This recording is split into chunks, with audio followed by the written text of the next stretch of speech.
संस्कार studies YouTube channel में आज आपका फिर से स्वागत है। आज हम जो हमारा प्रस्तावना का शेष भाग रह गया था उसके बारे में आज हम चर्चा करेंगे। और कल मैंने प्रस्तावना के बारे में जहाँ तक चर्चा की थी, मैंने कहा था प्रस्तावना से निम्न बातें स्पष्ट होती है, जिनमें मैंने पहली बात बताई थी आपको कि संविधान का स्रोत क्या है। संविधान का स्रोत हमें कहाँ से पता चलता है? ये प्रस्तावना से पता चलता है। और हमने जो संविधान का स्रोत देखा था उसमें मैंने दो बातें बताई थी, हम भारत के लोग। उस लाइनों से दो बातें स्पष्ट होती है। एक तो कि संविधान का स्रोत जनता है और संविधान में सर्वोच्च जनता है। ये दो बातें हमने वहाँ तक अध्ययन किया था। आज हम देखेंगे अब अगला जो संविधान के जो चरण है प्रस्तावना के, उनके बारे में। उसमें दूसरा जो है संविधान के उद्देश्य क्या है। ये प्रस्तावना हमें बताती है कि संविधान के क्या उद्देश्य हैं। हमारा प्रश्न रहा संविधान के उद्देश्य क्या हैं। अब जो संविधान के उद्देश्य प्रस्तावना में पहला लिखा न्याय दिलाना। संविधान का प्रमुख उद्देश्य है न्याय दिलाना। और न्याय कितने प्रकार की? 3 प्रकार की न्याय का उल्लेख मिलता है हमें प्रस्तावना में। सामाजिक, आर्थिक तथा राजनीतिक न्याय का उल्लेख मिलता है। यहाँ से बहुत बढ़िया प्रश्न बनता है। कभी कभार जो प्रश्न देता है वो इनको एक लाइन में एडजस्ट करता है और कहता है निम्नलिखित कथनों में से क्रमबद्ध तरीके से सही कथन को छांटिए। तो उनमें जो ऑप्शन आता है वो आता है सामाजिक, आर्थिक, राजनीतिक, पहला ऑप्शन। दूसरा सामाजिक, राजनीतिक, आर्थिक, आर्थिक, सामाजिक, राजनीतिक, राजनीतिक, सामाजिक, आर्थिक, ऐसे ऑप्शन आते हैं। तो उनमें हमें क्रमबद्ध तरीके से जो ऑप्शन चूज करना होता है। तो न्याय कितने प्रकार के? 3 प्रकार के, और तीनों क्रमबद्ध है। पहले आएगी सामाजिक न्याय, फिर आर्थिक न्याय, फिर आएगी राजनीतिक न्याय। इन तीनों प्रकार की न्याय का उल्लेख हमें प्रस्तावना में मिलता है। जो हमारी प्रस्तावना की लाइन लिखी है, हम भारत के लोग भारत को संपूर्ण प्रभुत्व संपन्न, समाजवादी, पंथ निरपेक्ष, लोकतांत्रिक गणराज्य बनाने के लिए तथा उसके समस्त नागरिकों को सामाजिक, आर्थिक तथा राजनीतिक न्याय, ये इस न्याय का जो उल्लेख है वो हमारी प्रस्तावना में। यहाँ से एक तो ये प्रश्न बहुत बढ़िया बनता है। उसके बाद में जो आजकल प्रश्न पूछने का ट्रेंड है उसमें प्रश्न पूछा जाता है सामाजिक, आर्थिक तथा राजनीतिक न्याय का उल्लेख प्रस्तावना में। ऐसे प्रश्न पूछे गए का उल्लेख प्रस्तावना में। इसके अलावा संविधान में सामाजिक, आर्थिक तथा राजनीतिक न्याय का उल्लेख कहाँ पर है? तो इसके अलावा, प्रस्तावना के अलावा हमारे जो संविधान का जो भाग 4 है और उस भाग 4 में जो नीति निर्देशक तत्व है, उस नीति निर्देशक तत्वों में जो अनुच्छेद 38 है, इस अनुच्छेद 38 में सामाजिक, आर्थिक तथा राजनीतिक न्याय का उल्लेख मिलता है। प्रस्तावना के अलावा सामाजिक, आर्थिक तथा राजनीतिक न्याय का उल्लेख संविधान के भाग 4 में, और जो उसका जो अनुच्छेद 38 है, उस अनुच्छेद 38 में सामाजिक, आर्थिक तथा राजनीतिक न्याय का उल्लेख मिलता है। इसके बाद में हम देखेंगे जो संविधान का जो दूसरा उद्देश्य स्वतंत्रता। अब हमारे संविधान में प्रत्येक नागरिकों को स्वतंत्रता है। यहाँ से भी बहुत बढ़िया प्रश्न बनता है। प्रस्तावना में जो स्वतंत्रता दी गई है, यहाँ पर 5 प्रकार की स्वतंत्रताओं का उल्लेख है। पहली है विचार की, दूसरी है अभिव्यक्ति की। अब विचार जो हमारे जो थॉट है, विचार है, उसके बारे में हमें जो बोलने की है, प्रेस की है, उस प्रकार की। तो विचार की, अभिव्यक्ति की, विश्वास की, धर्म की, किसी भी धर्म को मानने की स्वतंत्रता, और उसकी उपासना करने की स्वतंत्रता। तो प्रस्तावना में 5 प्रकार की स्वतंत्रता का उल्लेख है। विचार, अभिव्यक्ति, विश्वास, धर्म तथा उपासना की स्वतंत्रता। अब यहाँ से भी एक बहुत बढ़िया वाला प्रश्न बनता है। वहाँ पर प्रश्न आएगा विचार तथा अभिव्यक्ति की स्वतंत्रता का उल्लेख प्रस्तावना में है। इसके अलावा विचार व अभिव्यक्ति की स्वतंत्रता का उल्लेख संविधान में और कहाँ मिलता है? तो इसके जो हम जब मूल अधिकार पढ़ेंगे संविधान के भाग 3 में, और वहाँ पर जो स्वतंत्रता का अधिकार है अनुच्छेद 19 में जो दे रखा है, वहाँ पर हमें विचार व अभिव्यक्ति की स्वतंत्रता अनुच्छेद 19 एक शब्दकोश ए में मिलता है। जो हमारा अनुच्छेद है, अनुच्छेद 19 एक शब्दकोश ए में विचार व अभिव्यक्ति की स्वतंत्रता का भी उल्लेख है, यानी विचार अभिव्यक्ति की स्वतंत्रता प्रस्तावना में भी है। इसके अलावा और कहाँ उल्लेखित है? इसके अलावा जो विचार व अभिव्यक्ति की जो स्वतंत्रता है वो अनुच्छेद 19(1)(a) में दे रखी है। यहाँ से बहुत बढ़िया प्रश्न बनता है। इसके अलावा जो हमारा जो आगे दे रखी है समानता, समानता, अब जो समानता है उसमें दे रखी है, सीधा साधा प्रश्न बनता है, प्रस्तावना में कितनी प्रकार की समानता का उल्लेख है? तो यहाँ पर 2 प्रकार की समानता, एक अवसर की और एक प्रतिष्ठा की समानता, अवसर तथा प्रतिष्ठा। यहाँ से भी बहुत बढ़िया प्रश्न बनता है। अवसर की समानता का उल्लेख प्रस्तावना में है, इसके अलावा संविधान में और कहाँ है? तो आप जब मूल अधिकार या मौलिक अधिकार पढ़ते हो तो उसका एक अनुच्छेद है 16, अनुच्छेद 16, उस अनुच्छेद 16 में वहाँ पर अवसर की समानता का उल्लेख है। अनुच्छेद 16 में किसकी समानता? अवसर की समानता का। आप पढ़ते होंगे वहाँ पर लोक नियोजन में अवसर की समानता, यानी सरकारी नौकरियों में सभी को जो अवसर की समानता दी गई है उसके संदर्भ में प्रश्न पूछा जा सकता है। तो अवसर की समानता का उल्लेख प्रस्तावना में और प्रस्तावना के अलावा कहाँ पर? अनुच्छेद 16 में मिलता है, या कहे भाग 3 के अनुच्छेद जो 16 है मौलिक अधिकारों में, वहाँ पर अवसर की समानता का उल्लेख कर रखा है। तो यहाँ से भी बहुत बढ़िया प्रश्न बनता है। फिर इसी क्रम में हम आगे पढ़ेंगे कि इस प्रस्तावना से और क्या बातें स्पष्ट होती है। सरकार की प्रवृत्ति या स्वरूप क्या है? यहाँ से बहुत बढ़िया प्रश्न बनता है कि सरकार की प्रकृति या प्रवृत्ति या स्वरूप क्या है, इसके संदर्भ में भी यहाँ से प्रश्न बनते हैं। तो सरकार की जो प्रवृत्ति या स्वरूप है, पहला है गणतंत्र। गणतंत्र का मतलब होता है कि जिस देश में जो राष्ट्र का जो प्रधान होता है या प्रधान जो अध्यक्ष होता है उसका चुनाव हो, वो गणतंत्र कहलाता है। तो हमारी सरकार की प्रवृत्ति या स्वरूप क्या है? गणतंत्रात्मक शासन व्यवस्था है। और जो ये गणतंत्र शब्द लिया गया है ये फ्रांस से लिया गया है। गणतंत्र का मतलब होता है ऐसा राष्ट्र जिसमें राष्ट्र अध्यक्ष का चुनाव होता है। और भारत में राष्ट्र अध्यक्ष कौन है? राष्ट्रपति। तो भारत में राष्ट्रपति का निर्वाचन होता है, चाहे वो अप्रत्यक्ष रूप से ही हो परंतु निर्वाचन होता है। तो वहाँ पर भारत में जो गणतंत्र व्यवस्था अपनाई गई है, ये गणतंत्र शब्द कहाँ से लिया गया है? फ्रांस से लिया गया है। तो सरकार की प्रवृत्ति या स्वरूप में पहला क्या है? गणतंत्र। गणतंत्र का मतलब ऐसा राष्ट्र जिसमें राष्ट्र अध्यक्ष का क्या होता हो? चुनाव होता है। दूसरी पंथ निरपेक्षता। पंथ निरपेक्षता, यहाँ से भी बहुत बढ़िया बढ़िया प्रश्न बनते हैं। ये आपको पता हो, ये शब्द 42 संविधान संशोधन द्वारा 1976 में प्रस्तावना में जोड़ा गया था, पंथ निरपेक्षता।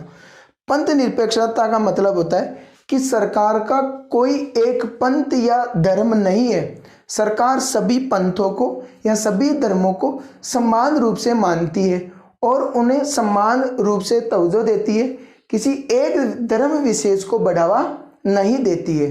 तो इसका मतलब ये नहीं है कि सरकार धर्म विरोधी है। सरकार धर्म विरोधी नहीं है, परंतु सरकार के लिए सभी धर्म या सभी पंथ समान है।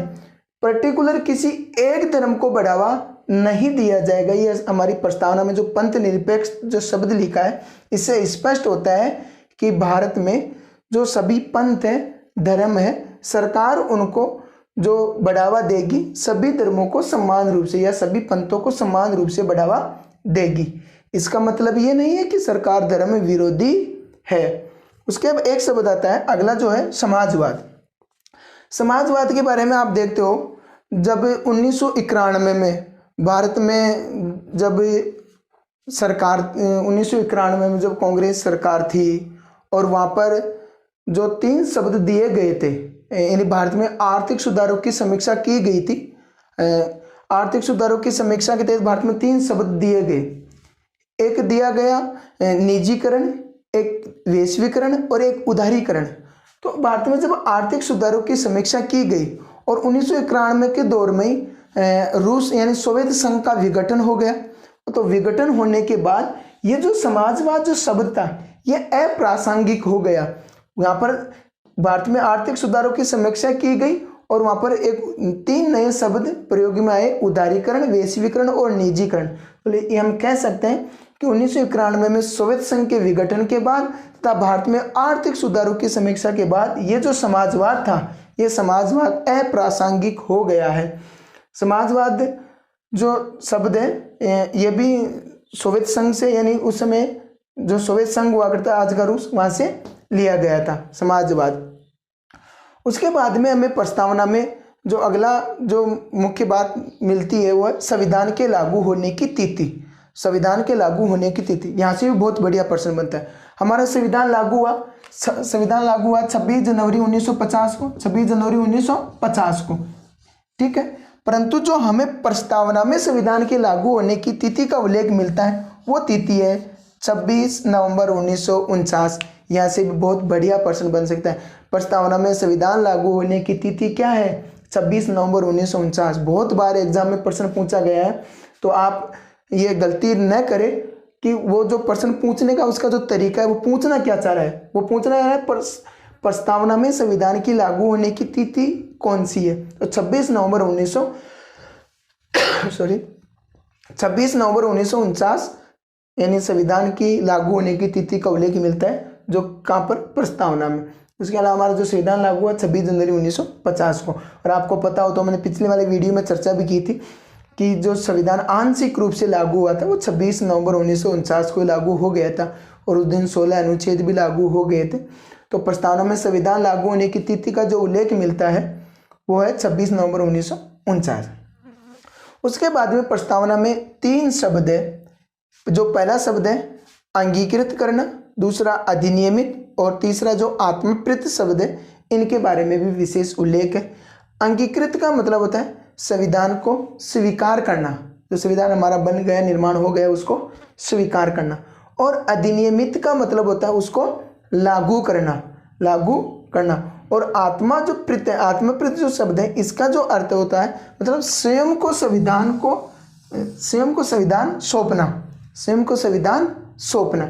यह प्रस्तावना के मुख्य जो बातें 3 शब्द है, इनके बारे में हमने चर्चा की, और तमाम प्रस्तावना से संबंधित जो भी प्रश्न है उसके बारे में हमने चर्चा की। अब जो छोटे मोटे प्रश्न बनते हैं उनके बारे में हम चर्चा करेंगे। पहला, एक बार प्रश्न पूछा गया था प्रस्तावना में भारत शब्द कितनी बार आया? प्रस्तावना में भारत शब्द 2 बार आया। और जो प्रस्तावना की पहली लाइन है उनमें हम भारत के लोग, भारत को संपूर्ण प्रभुत्व संपन्न। तो इस प्रस्तावना में भारत शब्द का उल्लेख कितनी बार हुआ? 2 बार। कितनी बार? 2 बार। हम भारत के लोग, भारत को, बस यहाँ पर। तो प्रस्तावना में भारत शब्द कितनी बार? 2 बार। प्रस्तावना में स्वतंत्रता कितनी प्रकार की? 5 प्रकार की। न्याय कितनी प्रकार की? 3 प्रकार की। समानता, अवसर व प्रतिष्ठा 2 प्रकार की समानता का उल्लेख दे रखा है। अब जो इस प्रस्तावना के बारे में जो मुख्य जो टिप्पणी की थी, कथन थे कि कुछ लोगों ने कहा था कि प्रस्तावना के बारे में इसके विशेषता बताई थी, उनके बारे में हम चर्चा। इसके बाद में हम देखेंगे प्रस्तावना के बारे में जो निम्नलिखित कथन थे, कुछ विद्वानों ने अपने विचार प्रकट किए थे, उनके बारे में भी हम चर्चा करेंगे। पहला, ठाकुरदास भार्गव। ये ठाकुरदास भार्गव संविधान सभा के सदस्य थे। इन्होंने प्रस्तावना के बारे में जो कहा, उन्होंने कहा प्रस्तावना को संविधान का सर्वाधिक महत्वपूर्ण भाग, इसने प्रस्तावना को संविधान का सबसे महत्वपूर्ण भाग कहा। और इन्हीं ठाकुरदास भार्गव ने इसी प्रस्तावना को संविधान की आत्मा भी कहा। संविधान का सर्वाधिक महत्वपूर्ण भाग किसने कहा? ठाकुरदास भार्गव ने। और संविधान की आत्मा भी किसने कहा? ठाकुरदास भार्गव ने। और संविधान की कुंजी ये भी किसने कहा? ठाकुरदास भार्गव ने। तथा संविधान का आभूषण ये भी किसने कहा? ठाकुरदास भार्गव ने।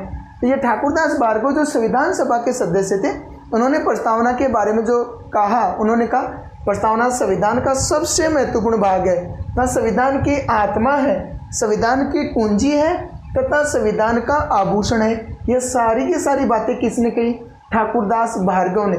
ऐसे प्रश्न पूछे जाते हैं कि संविधान की कुंजी किसने कहा प्रस्तावना को? ठाकुरदास भार्गव ने।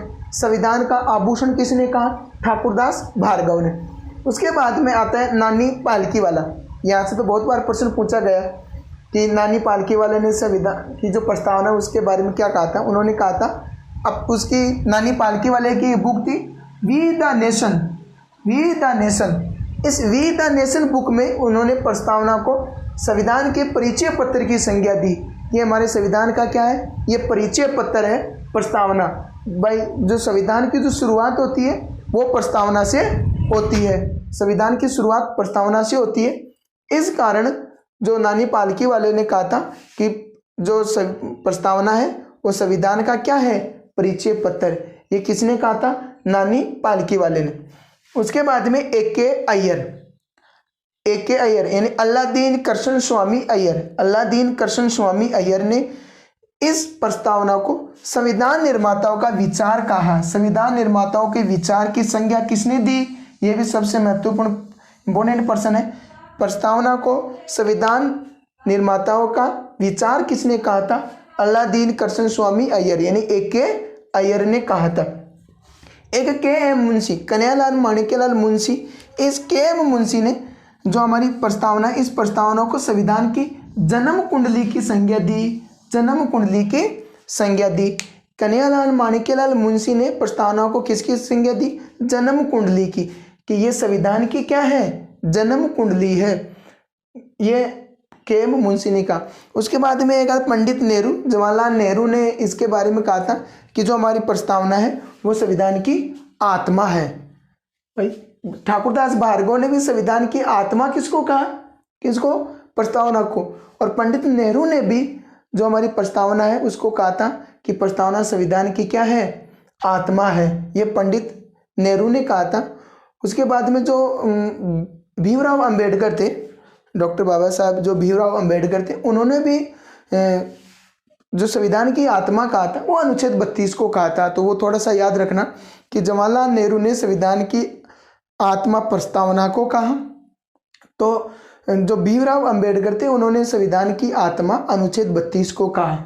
और ठाकुरदास भार्गव जो संविधान सभा के सदस्य थे उन्होंने भी प्रस्तावना को क्या कहा, संविधान की आत्मा। तो प्रस्तावना से संबंधित जो भी हमारे टॉपिक थे, संबंधित जो भी पर्सन थे, हमने चर्चा की, मुझे विश्वास है आपको समझ में आया होगा। आपने इतनी देर सुना उसके लिए आपको धन्यवाद। और आज की वीडियो में हम इतना ही लेंगे। प्रस्तावना का जो हमारा टॉपिक है वो कंप्लीट हो गया। अब आगे हम जो हमारे संविधान की, अगर हमने प्रस्तावना पढ़ ली तो हमारे संविधान की शुरुआत होती है, तो जो विभिन्न संविधान के जो भाग है, अगले वीडियो में हम संविधान के भागों की चर्चा करेंगे, जहाँ से एग्जाम में महत्वपूर्ण पर्सन पूछे जाते हैं। तब तक के लिए धन्यवाद।